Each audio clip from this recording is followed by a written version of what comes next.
Ameriški mož Brian Hooker pravi, da je preživel, kar njegov odvetnik imenuje grozljiva preizkušnja. Toda kaj se je v resnici zgodilo v tistih zadnjih trenutkih pred njegovo aretacijo? Zdaj sedi v priporu na Bahamih, potem ko je trdil, da je njegova žena Lynette Hooker skrivnostno padla v vodo in izginila brez sledu.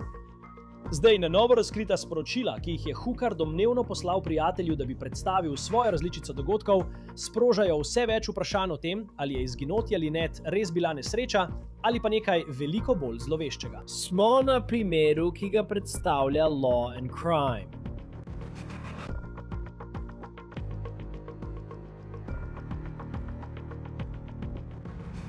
V redu, nov dan, veliko novosti, ki jih moramo obravnavati v tem primeru, ki ga spremljamo že skoraj teden dni z Bahamov. Pastorka Brianna Hookerja je stopila v javnost in trdi, da zakon med njeno mamo in očimom ni bil tako popoln, kot sta ga zakonca prikazovala na družbenih omrežjih. Pravkar sem dobil dokumente, ki opisujejo aretacijo zaradi družinskega nasilja, v katero sta bila pred približno 10 leti vpletena Lynette in Brian Hooker. Torej bom razložil, kaj je pripeljalo do tega, da so Lynette v tem primeru vklenili v lisice in kaj bi to lahko pomenilo zdaj, ko je niso videli že od sobotne noči. Preden pa pridemo do tega dela zgodbe, vas želim seznaniti s tem, kar nam je povedal Brianov odvetnik. Pravkar mi je poslala sporočilo, ko začenjamo to snemanje, v katerem pravi, da bo Brian kmalu opravil uradni policijski razgovor, ki je bil načrtovan za petek ob 10:30 zjutraj.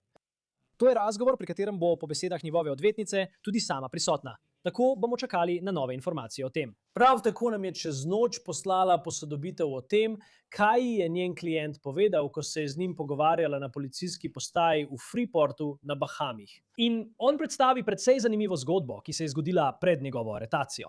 To je izjava po besedah njegove odvetnice Terrell Butler. Z nami je delila, kar je Brian opisal kot pretresljivo izkušnjo, ki se je zgodila tik pred to aretacijo, ki je bila v sredo zvečer. Citiram. Brian je delil pretresljivo zgodbo o dogodku, ki se je zgodil na noč njegove aretacije. V razmerah močnega dežja in silovitega vetra so ga s čolnom odpeljali do njegove ladje Soulmate, kjer je policija opravila preiskavo. Kljub razburkanim in nevarnim razmeram na morju je bil v lisicah, medtem ko je poskušal hoditi po strani po mokrih, nestabilnih tleh čolna, da bi ohranil ravnotežje, pri tem pa je imel v omejenih rokah šop oblačil. Izgubil je ravnotežje in padel v morje. Potopil se je v mrzlo vodo in pogoltnil precejšnjo količino morske vode, preden ga je rešilni jopič dvignil na površje. Iz vode so ga morali rešiti policisti. Zaradi tega padca si je Brian poškodoval koleno, zaradi česar šepa, ima pa tudi vidno drgnino. Page je Butler dejal, da je policija morda pretentala Briana, da je prišel na zaslišanje. Povedala nam je, da se je Brian v sredo odpravljal na, kot je rekla, iskalno-reševalno akcijo za Lynette, nato pa ga je policija prosila, naj pride in se pogovori. In trdi, da so Brianu rekli, da za ta pogovor ne bo potreboval odvetnika in da ni osumljenec. Prav tako pravi, da so se policisti z njim pogovarjali več kot 3 ure. Na koncu tega zaslišanja so ga aretirali. Trenutno čakamo, da izvemo, ali bo Brian v tem primeru obtožen. Butler pravi, da lahko na Bahamih nekoga zadržijo 48 ur brez obtožnice, to obdobje pa se lahko podaljša na 90-60 ur, če je uradni policijski zaslišanje, kjer ima lahko prisotnega tudi odvetnika. In pravkar smo izvedeli, da se to zaslišanje morda dogaja, medtem ko snemamo to epizodo oddaje On the Case. Zdaj je Butler tudi povedal, citiram, Brian je videti popolnoma strtega srca in globoko vznemirjen. Njegova glavna skrb in vir velike frustracije je njegova nezmožnost, da bi še naprej iskal svojo ženo, s katero je poročen 25 let. Travma zaradi njenega izginotja, skupaj z njegovo trenutno pridržanostjo kot osumljenca, ga je pustila v izjemno krhkem stanju. Zdaj sta zame na tej točki primera 2 veliki vprašanji, ki sta verjetno tudi vam precej očitni. Prvo, kaj se je zgodilo z Lynetto? Ampak potem, kako lahko kdorkoli dokaže, da je to, kar je Brian povedal, resnica, ali pa se tukaj dogaja še kaj več? To so neposredna sporočila, ki jih je Brian poslal prijatelju na Facebooku po Lynetinem izginotju. Ta prijatelj jih je delil z nami. Tako je v ponedeljek stopil v stik z Brianom, potem ko je na novicah videl prispevke o tem.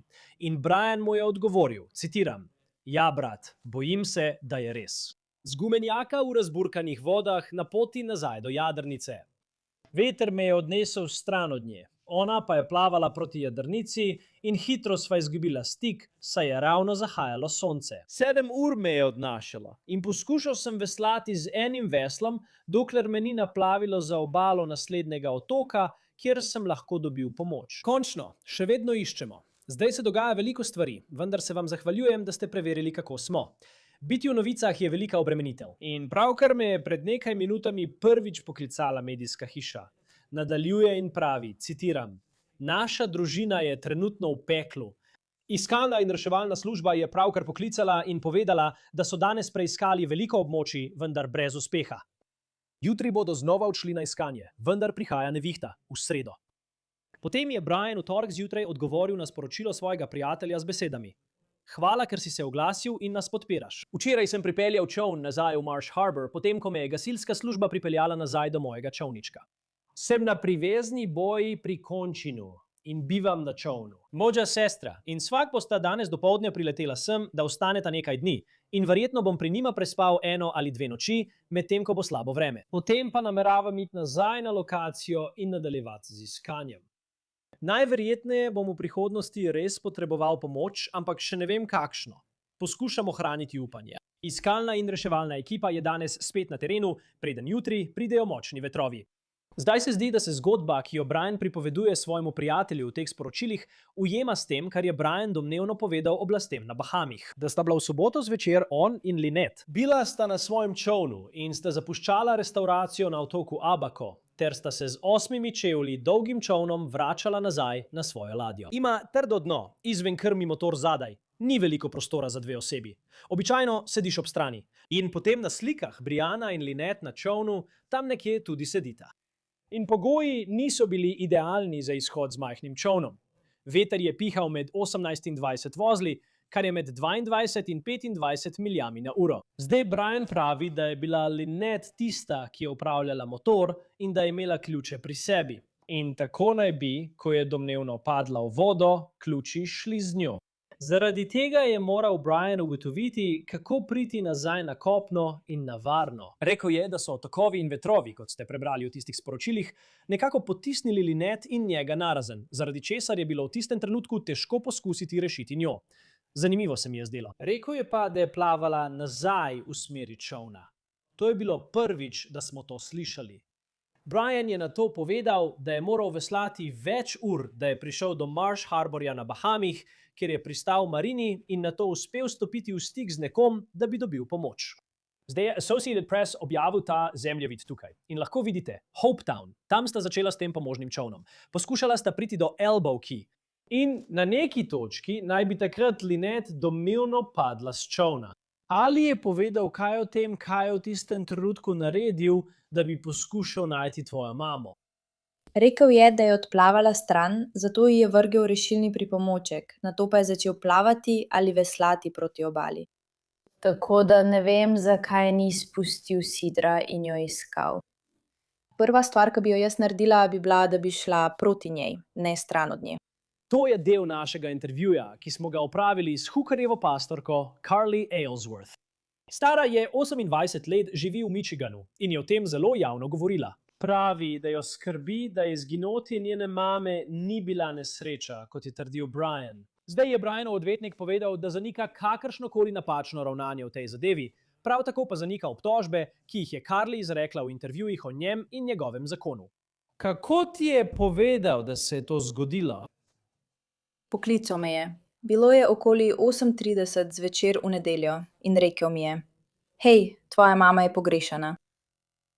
Zgodilo se je pozno sinoči. Ampak kmalu bomo prišli gor, tako da upam, da se vidimo. In jaz sem sam rekla, v redu. Nisem veliko rekla, ker sem si mislila, kaj? In potem je rekel, ja, oprosti, grem jo iskat. Adijo, hitro je odložil telefon. Tako da, ne vem, bilo je malo sumljivo. Tako! Bilo je, kot da se bo vrnil v ZDA in rekel nekaj v smislu, hej, to se je pravkar zgodilo. Ampak kakorkoli družba se, ko pridem k tebi. Jaz pa sem bila kot, kaj? Ne vem, nekako mi to ni bilo prav, potreboval je tako dolgo, da mi je sploh povedal, da je ni. In ne vem, zakaj ni šel na svojo ladjo in po radiju poklical drugih jadrnic.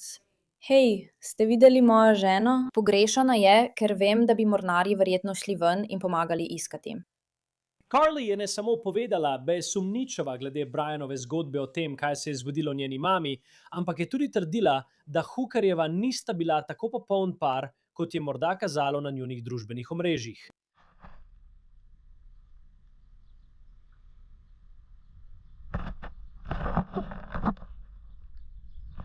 Kot nam je povedala Carly, sta par skupaj živela na čolnu že od časa pandemije.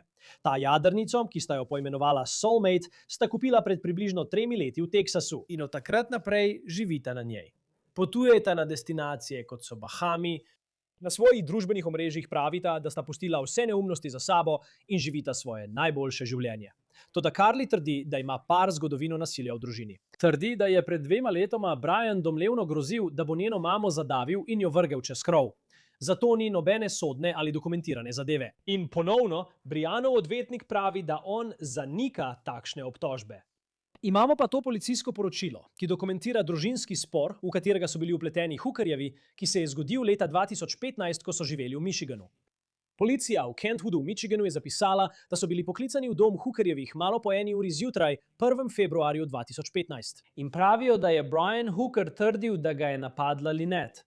Obtožil jo je, da ga je večkrat udarila v obraz. Policija je zapisala, da je bil Brian pod vplivom alkohola in da mu je iz nosu tekla kri. Brian jim je povedal, da je bila Lynette pijana in da je poskušala vstopiti v spalnico v zgornjem nadstropju, kjer naj bi bil moški po imenu Jacob Hooker, za katerega verjamemo, da je Brianov sin, ki se je po njegovih besedah zabaval in zaklenil vrata. Brian je rekel, da je šel v zgornje nadstropje, da bi pomiril Lynette. In takrat ga je Lynette po njegovih besedah 4 do 5 udarila v obraz.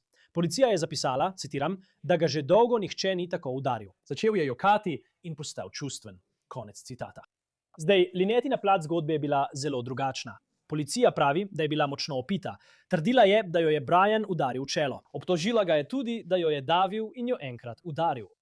Policija je povedala, da je imel Brian vidne poškodbe, krvav in otečen nos. Policija je povedala, da Lynette ni imela vidnih poškodb, vendar so jo aretirali in odpeljali v zapor okrožja Kent, kjer je bila pridržana zaradi obtožbe o nasilju v družini. Obtožbe so kasneje opustili, saj so oblasti povedale, da ni bilo mogoče dokazati, kdo je začel napad. Ta primer se je očitno zgodil že dolgo nazaj, približno pred 10 letjem, vendar vam daje vpogled v to, kakšen je bil morda zakon z nekaj toksičnimi vzorci. Carly nam je povedala, da ji je mama, preden je izginila, pustila glasovno sporočilo, v katerem je zvenela pijana. Delilah je tudi glasovno sporočilo, ki ga je pustil očim potem, ko je njena mama izginila, a še preden so ga aretirali. Poslušajte. Živjo, Ani.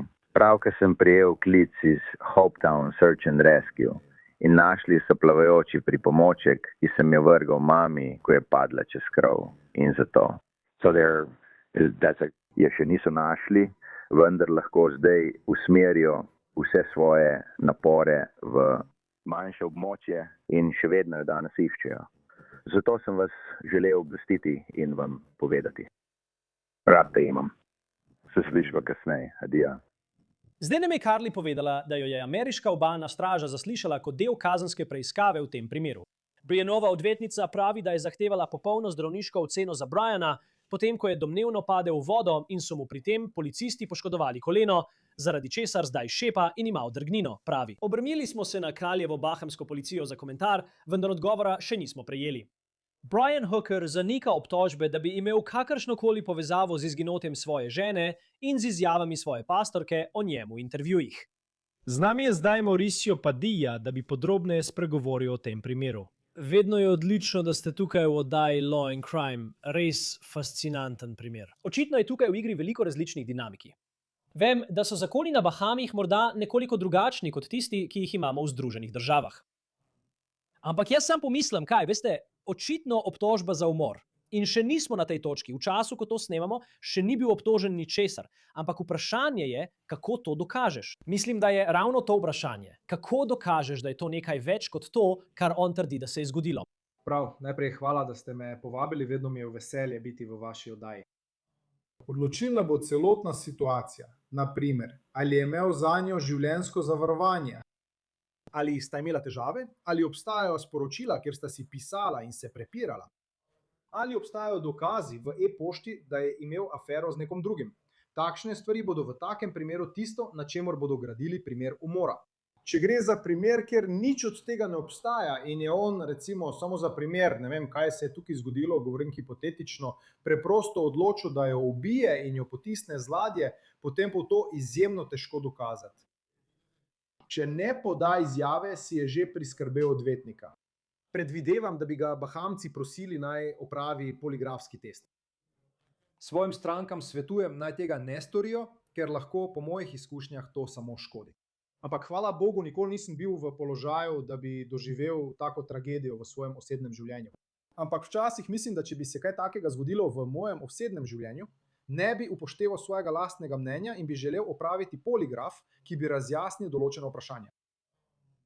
Tudi če se sliši malo, veste, noro, da to rečem, veste, če ti umre žena, bi nekateri ljudje takoj, veste, opravili poligraf, da bi opravili svoje ime. Tudi čoln, mislim na pravi čoln, bili so na čolniču, ampak živeli so na večjem čolnu. Forenzični pregled tega čolna, ker veste, če bi jo res ubil, obstaja velika verjetnost, da bi to storil na čolnu. Torej, pregled z luminolom veste, ali so na njegovem telesu kakšne sledi, ali so na njegovem telesu kakšne poškodbe na členkih, je bil pretep, praske. Samo, mislim, ko pogledaš tisti čolnič in vidiš, da so tam ljudje, ki imajo veliko izkušenj na vodi. Ne razumem, razen v nujnem primeru, v nujni situaciji, kako bi bil na tistem čolnu v takšnih razmerah. To je velika, res velika stvar, ki jo bo moral pojasniti. Prav, ki je bilo to njegovo, vem, da je to 18-20 vozlov v navtičnih izrazih, ampak govorimo o vetru s hitrostjo okoli 40 km/h. To je zagotovo sunek vetra. Veš, in o tem so poročali. Mislim, vem, da so imeli leta 2015 incident v družini, obtožbe niso bile vložene. Pastorka je javno povedala, da ta zakon ni bil tak, kot je izgledal na družbenih omrežjih, kot da bi bil popoln. Ampak še vedno pride do tiste točke, ki si rečeš, v redu, sta na tem pomožnem čolnu. Kako je ona padla v vodo? Koliko sploh preteklost dejansko šteje? Lahko bi bila najbolj toksična človeka na svetu. In ljudje imajo toksične zakone, ampak to se ne konča z umorom. Koliko to dejansko vpliva na kriminalistično preiskavo, kot je ta, da so imeli najboljše čase, a so imeli tudi zelo slabe čase, po besedah družinskih članov. Prav, poslušajte, to je zagotovo del preiskave. Ko govorimo o sojenju, je to nekaj drugega. Ampak pri preiskavi lahko pogledajo karkoli in bodo pogledali, veste, njihovo zgodovino. Pregledali bodo vse. Torej, težava je v tem, da sta živela na čolnu. Morda si nista pošiljala sporočil sem ter tja. Zato ni bilo potrebe. Dobesedno sem ves ta čas živel s tabo v zaprtem prostoru, kar bi nekateri lahko rekli, da je celo znak, da je vse skupaj vrelo pod pokrovom. Veš, če se ne razumeta in sta v tako majhnem prostoru na plovilu, bi se lahko napetosti dvignile do te mere, da bi prišlo do nasilja. Res bom moral pojasniti, zakaj sta bila na tistem pomožnem čolnu, saj to sploh ni nekaj, kar bi bilo izvedljivo. Govoriš o vetru s hitrostjo 40 km/h, človek. To je tako, veš, čoln se mora potapljati, da bi se v takih razmerah spravil v tak čolniček. Tako da je to resen opozorilni znak. Bi lahko bil v težavah. Recimo, in tukaj je toliko hipotetičnih možnosti, ampak če bi bil on tisti, ki jih je poslal ven na čoln, če bi bil on tisti, ki je rekel, da se morajo vrniti na ladjo. In potem se zgodi, da je to kraj, kjer pride do neke vrste nesreče in ona vseeno pade v vodo. Bi lahko bil še vedno obtožen? Mislim, teoretično bi lahko šlo za nekaj takega, če narediš korake, ki popolnoma zanemarjajo varnost in so malomarni. In če, veš, narediš kakšno hudo napako in ogroziš njeno življenje, lahko bi šlo za obtožbo nenamernega uboja. Ne vem, če ima bahamska zakonodaja podobne zakone, ampak če ne upoštevaš varnosti in če narediš korake, ki so izjemno, veš, površni in malomarni ter podobne stvari, bi lahko šlo za kazenske obtožbe. Tako kot če voziš avto, veš, divjaš na uličnih dirkah in nekdo umre ali pa kaj podobnega. Torej, lahko bi bilo tako. Veš, mislim, da zank. In je tako, Ne vem, kaj bi naredil v taki situaciji. Mislim, da nihče ne ve. Zato je vedno težko soditi ljudi za to, kar se je zgodilo. Ampak njegova izjava, ki jo je objavil, je bila zelo, kot da bi jo napisal odvetnik. Ne vem, če jo je napisal odvetnik, ampak je bila zelo profesionalno napisana. On ni nekdo, ki bi šel pred kamere in rekel: prosim, pomagajte mi najti mojo ženo. Vem, da je nekdo iz CBS News prišel do njega na otoku in ni želel ničesar povedati. Mislim, da še nikoli prej ni imel takšne izkušnje z mediji. Kako bi svetoval stranki, kako naj ravna v takšni situaciji? Govorim o času, preden je bil aretiran, ko je bila ona še pogrešana. Veš kaj, takrat bi mu svetoval, naj medije prepusti odvetniku. Ker iskreno ni ničesar, kar bi on lahko povedal. Kar bi potešilo javno žejo po pravici. Ljudje bodo mislili, da je šlo za kaznivo dejanje. Pika. Ni ničesar, kar bi lahko povedal medijem, da bi zadovoljil ljudi. V tem primeru bi rekel, naj ne reče ničesar, ker resnično ni ničesar, kar bi lahko povedal. Dejstvo, da je bil na tisti čolniču, dejstvo, da so bile hitrosti vetra 40 km/h, tega ne boš premagal. Ko se postaviš pred kamero in poskušaš upravičiti nekaj, kar se ne da upravičiti, si sam sebi v škodo. Svetoval bi mu, naj sploh ne govori, ker je javno mnenje že obrnjeno proti njemu. Torej, karkoli bi lahko rekel, bo verjetno uporabljeno proti tebi. In potem, ko slišiš njegovo zgodbo in način, kako jo pripoveduje, kot naprimer: hej, bili smo v razburkanih vodah, veter jo je odnesel stran. Kaj ti je najbolj ostalo v spominu pri tej zgodbi? In zdi se, veš, da bodo ljudje vedno ugibali, veš, mož je rekel, da je njegova žena padla v vodo. In potem, veš, še posebej v svetu resničnih zločinov, ljudje takoj pomislijo na kaznivo dejanje. Ampak kaj pa njegova zgodba v tem trenutku? Mislim, očitno je bilo dovolj, da so ga organi pregona pridržali, po njihovih besedah aretirali. Kaj pa tebi izstopa v zgodbi, ki jo pripoveduje Brian Hooker? Mislim, najprej brez. Poleg tega, zakaj si sploh bil na čolnu? Ja, vrgel si rešilno napravo in kaj potem? Mislim, nekateri bi rekli, raje bi plaval v vodi svojo ženo, kot bil na čolnu. Nekateri, veš kaj mislim, potonil bom z njo. Torej si na neki točki zapustil čoln in jo pustil, kaj ne? Torej si vrgel čoln, ločuješ se od nje, poskušaš priti do nje. Nekateri bi rekli, veš, da si jo tam pustil. Torej, in poslušaj, nikoli nisem bil, hvala Bogu, nikoli postavljen v tak položaj. In zelo težko je sploh soditi, ampak na koncu si jo tam pustil. Ne glede na to, ali je bilo tvoje življenje ogroženo ali ne, so nekateri ljudje, ki bi rekli, veš, tudi če bom pri tem umrl, jo bom poskušal rešiti, kar je on tudi storil. In kot odvetnik za kazensko obrambo, če se soočaš s primerom, kjer gre bolj za celoto okoliščin, torej to so dokazi, s katerimi se soočaš. Veš, in če gre to v to smer, ker ima on svojo resnico, svoje besede, ki so, da je bila to nesreča, ona je padla noter, imela je ključe, veš, ona je vozila, jaz sem mogel veslati do obale. Ampak potem imaš vso to zgodovino, imaš družinske člane, ki mu očitajo res slabe stvari. Veš, družinski člani, ki trdijo, da so bili težki pivci in da so se stvari poslabšale, ko so bili pijani. Je to primer, zaradi katerega se kazenski odvetnik dobro počuti, kjer je resnično edina oseba, ki ve, kaj se je zgodilo na tisti čolničku, v tem trenutku Brian Hooker. Ja, poslušaj, to ni primer, zaradi katerega bi se kazenski odvetnik dobro počutil, že zaradi samega videza zadeve. Eno od vprašanj je, ali je imela ključe od čolnička pri sebi, ne? Ali to on pravi? Ključe od čolnička. Ja. Ampak ali ne bi potrebovali ključev od čolnička, da ga sploh lahko upravljaš? Torej, kdaj si na tem malem, ker to je res majhen čolniček, ne? To je mikročolniček. Torej si na tem zelo majhnem čolnu. Kdaj so ključi v njenem žepu in ne v čolnu? Kolikor jaz razumem čolne, je to podobno kot pri avtu, ključ bi moral biti v kontaktu. Kako je potem pristal pri njej, če pa je padla v vodo? Vem tudi, da je minilo veliko časa od njenega padca v vodo do trenutka, ko je on veslal na obalo. Ne razumem, kako to, da so ključi niso ostali na čolnu in so bili pri njej, ko je padla v vodo. To je nekaj velikega, kar bi moral pojasniti organom pregona in meni. To je eno glavnih vprašanj, na katero bi želel dobiti odgovor. Ja, tudi jaz sem razmišljal o tem. Mogoče je podobno kot pri vodnem skuterju, ker imaš tisti varnostni izklop, ki je pritrjen nate. In če padeš v vodo, ugasne motor, ampak vseeno se mi zdi to nenavadno za pomožni čoln. Ne vem, koliko sile bi bilo potrebne, da bi ga dejansko izvlekel iz vžiga, ampak je tukaj veliko vprašanj, v to sem prepričan. Vem, da je govoril s policijo, ki je trajal približno 3 ure in pol, danes pa ima še več intervjujev. Bomo videli, ali bodo v tem primeru na koncu vložene obtožbe.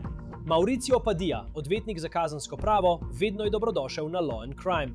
Gre za zelo zanimiv primer. To je vse za On the Case, ki ga predstavlja Law and Crime, prav tako pa nas lahko spremljate na Peacocku. Sem Chris Stewart, se vidimo naslednjič.